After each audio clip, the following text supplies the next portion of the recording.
Chair thanks the gentleman. The chair now recognizes the gentleman from California, Representative Kiley. Thank you, Mr. Chair. Appreciate you convening this hearing and your work on this important topic. And we're seeing, I think, some major improvements for taxpayers, which is a great thing. Mr. Heller, I wanted to get your thoughts on an executive order that the president issued, making federal federal architecture, I should say, beautiful again. Which I think is a pretty exciting idea. So much so, in fact, that I've introduced legislation to codify it. Do you know how that's going in terms of its implementation?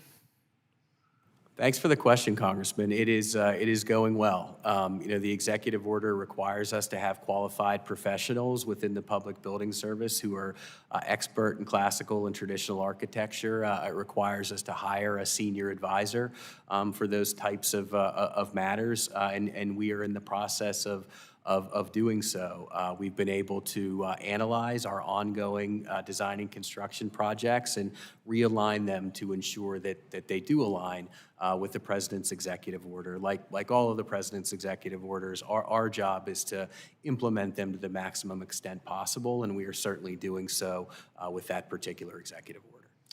Yeah, one rationale for the EO is that some of our public buildings have just kind of become eyesores. But on the flip side, there's this idea that the public buildings that we have, courthouses, other places where citizens gather, and we see it here in D.C. with our well-known national buildings, should evoke, they should be beautiful, but they should also evoke this sort of civic spirit about what democracy is all about. Do you want to just say a word about how that philosophy is informing the process?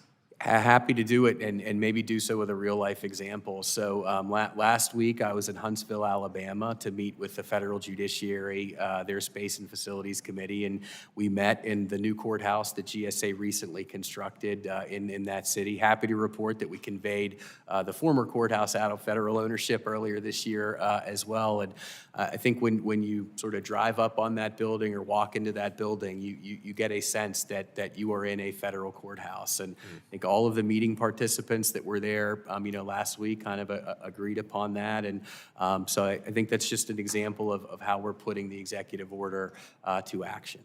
That's great to hear. Thank you for your work on that. I have the bill here. Senator Banks has a companion measure over in the Senate, so hopefully we'll get that in statute as well. I yield back.